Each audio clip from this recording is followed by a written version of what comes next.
நாளைக்கான வீடியோ தாங்க வந்திருக்கு. வீடியோ வந்து சூப்பரா இருந்துச்சு அப்படின்னு தாங்க சொல்லணும். அதாவது நம்ம உண்மையெல்லாம் தெரிஞ்சு போச்சு நம்ம எழிலுக்கு அப்படின்னு தாங்க சொல்லணும். நம்ம தமிழ் தான் எல்லாருக்கிட்டயுமே வந்து ஒவ்வொன்றா கொடுத்து அனுப்புகிறாங்க அப்படின்னு சொல்லிட்டு உண்மையெல்லாம் தெரிஞ்சிச்சு. அவர் வந்து திட்டி தீர்த்துட்டாரு அப்படின்னு தாங்க சொல்லணும். அதெல்லாம் பார்க்கணும்னா நம்ம சேனலை மட்டும் மறக்காமல் லைக் அண்ட் சப்ஸ்கிரைப் மட்டும் பண்ணிடுங்க. ஃபஸ்ட்டு எடுத்தோடனே நம்ம கவின் இருக்கான்ல, கவின் வந்து நான் வந்து போக மாட்டேன், அப்பா ரூமுக்கு போக மாட்டேன், என்ன ஆனாலும் பரவாயில்ல, என் ஹோம்ஒர்க்கை நானே எழுதிக்கிறேன், நான் போக மாட்டேன் அப்படிங்கிற மாதிரி சொல்கிறாங்க. உடனே நம்ம தமிழ் வந்து ஒரு ஆஃபர் பண்ணுறாங்க. கவின், நீ இப்போ போனேன்னா உன்னோட ஹோம்ஒர்க் 3 நாள் ஹோம்ஒர்க்கை வந்து நான் வந்து எழுதி கொடுத்துட்றேன் அப்படிங்கிற மாதிரி சொல்கிறாங்க. உடனே எனக்குள்ளே இருந்த அபி வந்து சொல்கிறாங்க, கவின் சூப்பரான ஆஃபர் உனக்கு கிடச்சிருக்கு, 3 நாள் வந்து நீ ஹோம்ஒர்க்கே எழுத தேவையில்லை, ஜாலியாக இருக்கலாம் அப்படிங்கிற மாதிரி வந்து அபி சொல்கிற மாதிரி காட்டிக்கிட்டு இருக்காங்க. கொஞ்ச நேரத்தில் வந்து கவின் யோசிச்சுக்கிட்டு 3 நாள் எழுதி கொடுத்துருவியா அப்படிங்கிற மாதிரி கேட்காங்க. ஆமாம், 3 நாள் உனக்கு வந்து ஹோம்ஒர்க் எழுதி கொடுக்குறது என்னோட பொறுப்பு அப்படிங்கிற மாதிரி தமிழ் சொல்கிறாங்க. சரி கொடு, டேப்லெட்டை போய் கொடுத்துட்டு வரேன் அப்படின்னு சொல்லிட்டு விறுவிறுன்னு வந்து நம்ம எழிலோட ரூமுக்குள்ளே போகிறாங்க. டாடி நான் உள்ளே வரலாமா அப்படிங்கிற மாதிரி சொன்னேன். வா கவின் அப்படிங்கிற மாதிரி சொல்கிறாங்க. சரின்னு சொல்லிட்டு இந்தாங்க டாடி டேப்லெட் போடுங்க அப்படிங்கிற மாதிரி சொல்கிறாங்க. உடனே நம்ம எழிலுக்கு வந்து ரொம்ப சந்தோஷமாயிருது. சார் கவின் நம்ம மேலே இவ்வளோ பாசமாக இருக்கானே அப்படின்னு சொல்லிட்டு, கவின் உனக்கு அப்பாவை பிடிக்குமாடா அப்படிங்கிற மாதிரி கேட்காங்க. உடனே கவின் வந்து சொல்கிறார், ரொம்ப பிடிக்கும் டாடி அப்படிங்கிற மாதிரி சொல்லிட்டு தண்ணியெல்லாம் ஊற்றி கொடுக்காரு. ஊற்றி கொடுத்து சரி டாடி நான் போயிட்டு வரேன் அப்படின்னு சொல்லிட்டு அந்த இடத்த விட்டு வந்து நம்ம கவின் வந்து போயிடுறாரு. நம்ம எழில் வந்து ஆனந்த கண்ணீர் விட்டுக்கிட்டு இருக்கிற மாதிரி காட்டுறாங்க. அடுத்து வந்து நம்ம தமிழ் வந்து அஞ்சலி கிட்ட போகிறாங்க. அஞ்சலி நான் சொல்கிறத செய்வியா அப்படிங்கிற மாதிரி கேட்காங்க. என்ன தமிழ் சொல்லு அப்படிங்கிற மாதிரி கேட்குறாங்க.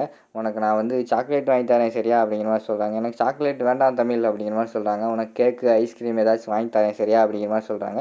எனக்கு அதுவும் வேண்டாம் தமிழ் அப்படிங்கிற மாதிரி சொல்கிறாங்க. ஏன் உனக்கு வேண்டாம்னு சொல்லிக்கிட்டு இருக்க அப்படிங்கிற மாதிரி வந்து நம்ம தமிழ் வந்து கேட்காங்க. ஆமாம் எனக்கு ஏதாவது வாங்கி தரேன்னு சொல்லிவிட்டு என்னை அப்பா ரூமுக்கு போக சொல்லுவேன், நான் வந்து டாடி ரூமுக்கு போகிற மாதிரி இல்லை அப்படிங்கிற மாதிரி சொல்கிறாங்க. என்ன அஞ்சலி இப்படி அடம் பிடிக்கிற, எனக்காக போயிட்டு வர மாட்டியா அப்படிங்கிற மாதிரி சொல்கிறாங்க. நான் போக மாட்டேன், நான் யாருக்காகவே நான் போக மாட்டேன் அப்பா டாடி ரூமுக்கு அப்படிங்கிற மாதிரி சொல்கிறாங்க.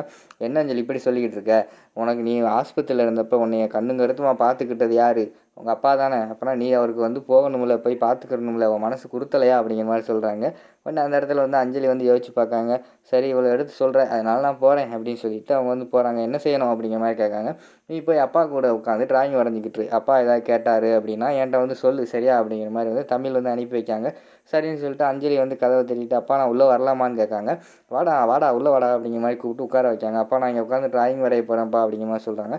வர உட்காந்து வர அப்படிங்கிற மாதிரி சொல்லிவிட்டு நம்ம அந்த எழில் வந்து உட்காந்து பார்த்துக்கிட்டே இருக்காரு. சார் நம்ம பிள்ளைங்க வந்து நம்ம மேலே இவ்வளோ பாசமாக இருக்காங்களே அப்படிங்கிற மாதிரி சொல்லிவிட்டு அவங்க வந்து பார்த்துக்கிட்டே இருக்காங்க. அடுத்து வந்து அஞ்சலி பாப்பா கிட்ட கேட்குறாங்க, அஞ்சலி எதுக்குமா இங்கே வந்திருக்க அப்படிங்கிற மாதிரி கேட்காங்க. அப்பா இங்கே உட்காந்து டிராயிங் வரைஞ்சிட்டு உங்களுக்கு எதுனா தேவைன்னா சொல்லுங்கப்பா நான் போய் கொண்டு வரேன் அப்படிங்கிற மாதிரி சொல்கிறாங்க. என்ன என் மேலே எல்லாருமே இவ்வளோ பாசமாக இருக்கீங்க, இவ்வளோ நாள் என் மேலே ஏன் இந்த பாசத்தெல்லாம் காட்டலை என்ன அப்படின்னு சொன்னோடனே நம்ம அஞ்சலி இருக்காங்களா, அஞ்சலி வந்து கேட்காங்க என்னப்பா ஆச்சு அப்படிங்கிற மாதிரி கேட்குறாங்க. இல்லை அப்போ வந்து எனக்கு கவின் வந்து எனக்கு வந்து டேப்லெட்டு கொண்டு வந்தான், காவியா பார்த்தேன்னா எனக்கு சாப்பாடு கொண்டு வந்தா, இப்போ நீ வேணுன்னா என் பக்கத்தில் உட்காந்து எனக்காக என்ன வேணும் அப்படின்னு கேட்டுக்கிட்டு இருக்கே அப்படிங்கிற மாதிரி சொல்லிட்டு இருக்காங்க. நாங்கள் வரல, எங்களை வந்து தமிழ் தான் அனுப்பி வச்சா அப்படிங்கிற மாதிரி சொல்கிறாங்க. என்ன சொல்கிற, தமிழ் அனுப்பி வச்சாலா அப்படிங்கிற மாதிரி கேட்குறாங்க. ஆமாப்பா தமிழ் தான் எங்களை அனுப்பி வச்சா, கவின் இருக்கான்ல, கவினுக்கு வந்து 3 நாளைக்கு வந்து ஹோம்ஒர்க் வந்து நான் எழுதி தரேன், நீ போய் டேப்லெட்டுக்கு கொடுத்துட்டு வா அப்படிங்கிற மாதிரி சொல்லிவிட்டு நம்ம கவின் அனுப்பி வச்சான். அடுத்து காவியா இருக்கால, காவியாவை வந்து உனக்கு வந்து நான் வந்து உனக்கு தேவையான ஹெட்ஃபோனை நான் வந்து வாங்கி தந்துடுறேன் அப்படிங்கிற மாதிரி சொல்லிவிட்டு காவியாவை வந்து அனுப்பி வச்சிருக்கா அப்படிங்கிற மாதிரி சொன்னோடனே அப்படியா காவியாவை அதுக்கு தான் அனுப்பி வச்சிருக்காளா அப்படிங்கிற மாதிரி கேட்காங்க. ஆமாம் டாடி அப்படிங்கிற மாதிரி வந்து சொல்கிறாங்க. அப்போ நீ உனக்கு என்ன வாங்கி தரேன்னு சொல்லியிருக்கா அப்படிங்கிற மாதிரி வந்து நம்ம எழில் கேட்குறாங்க. எனக்கு ஒன்றும் வாங்கி தரேன்னு சொல்லலை அப்படிங்கிற மாதிரி சொன்னேன். பரவாயில்ல நீயாவது என் அப்பா மேலே இருக்கிற பாசத்தில் வந்தே அப்படிங்கிற மாதிரி வந்து எழில் சொல்கிறாங்க. இல்லை டாடி என்னையும் அவள் தான் அனுப்பி வச்சா, போய் அப்பா பக்கத்தில் உட்காந்துரு, எதுவும் வேணா என்கிட்ட வந்து சொல்லுன்னு சொன்னா, அதனால தான் வந்தேன் அப்படிங்கிற மாதிரி சொன்னேன். பயங்கரமான கோபமாயிருது.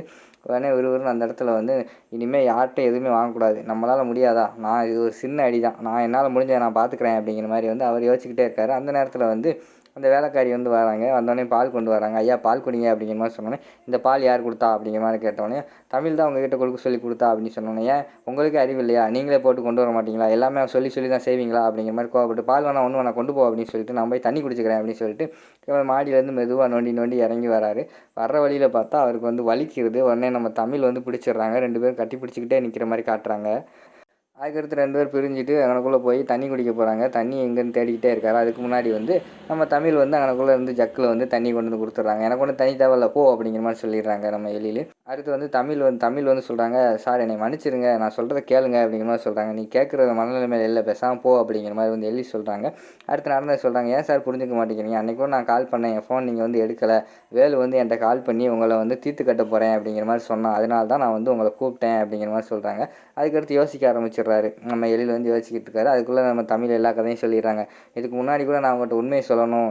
நடந்த உண்மையெல்லாம் சொல்லணும்னு சொல்லிட்டு தான் ஹாஸ்பிட்டல் வந்தேன். அன்னைக்கு வந்து ஹாஸ்பிட்டலில் ஒருத்தர் பொய் சொன்னார் சொல்லிட்டு அவரை திட்டி வேலையை விட்டு நீங்கள் அனுப்பிட்டீங்க. எனக்கு அன்னைக்கே ரொம்ப பயமாயிருச்சு. அதனால் நான் அன்னைக்கு வந்து சொல்ல முடியாமல் நான் திருப்பி வந்துட்டேன்." அப்படிங்கிற மாதிரி சொல்கிறாங்க. அதுக்கடுத்து யோசிச்சுக்கிட்டே இருந்துட்டு நம்ம எழுதி வந்து சொல்கிறாரு, "இங்கே பாரு, நீ சொல்கிறத ஒன்றும் கேட்குற மனநிலைமை நான் இல்லை. முதல்ல இந்த இடத்துல கிளம்பு." அப்படிங்கிற மாதிரி சொல்கிறாங்க. "இனிமேல் உன்னோட உதவி ஒன்றும் எனக்கு தேவையே கிடையாது." அப்படிங்கிற மாதிரி சொல்கிறாங்க. "சார் நான் சொல்கிறத சொல்லிட்டேன். இனிமேல் நான் உங்கள் முன்னாடியே நிற்க மாட்டேன் சார்." அப்படிங்கிற மாதிரி சொல்கிறாங்க. "சரி நிற்காத போ." அப்படின்னு சொல்லிட்டு விறுவிறுன்னு வந்து மாடியில் ஏற போகிறாங்க. மாடியில் ஏற போகும்போது திருப்பியும் நம்ம எழிலுக்கு வந்து லேசாக கால் சிலிப்பாகுது. உடனே தமிழ் போய் கையை பிடிக்காங்க. "எனக்கு யாரோட உதவியும் தேவையில்லை, கையை விடு." அப்படிங்கிற மாதிரி சொல்லிடுறாங்க. உடனே தமிழ் வந்து கையை விட்டுறாங்க. அடுத்து மாடியில் ஏறி போயிட்டு மறுநாள் காலையில் பார்த்தா நம்ம எழில் வந்து ஆட்டோமேட்டிக்காக அவரே இந்த பேண்டேஜு கையில் கட்டியிருந்த கட்டெல்லாம் பிரிக்காரு. நம்ம தமிழ் போய் கேட்காங்க, "சார் என்ன சார் 2 நாளில் அதுக்குள்ளே எல்லாத்தையும் பிரிக்கிறீங்க?" அப்படிங்கிற மாதிரி கேட்காங்க. "எனக்கு எல்லாமே தெரியும். நீ ஒன்றும் சொல்ல தேவையில்ல. நீ இந்த இடத்த விட்டு கிளம்பு." அப்படின்னு சொல்லிட்டு தமிழை வந்து திட்டி அனுப்பிடுறாங்க. அதோட பார்த்தீங்கன்னா இந்த எபிசோடை வந்து முடிச்சிடுறாங்க.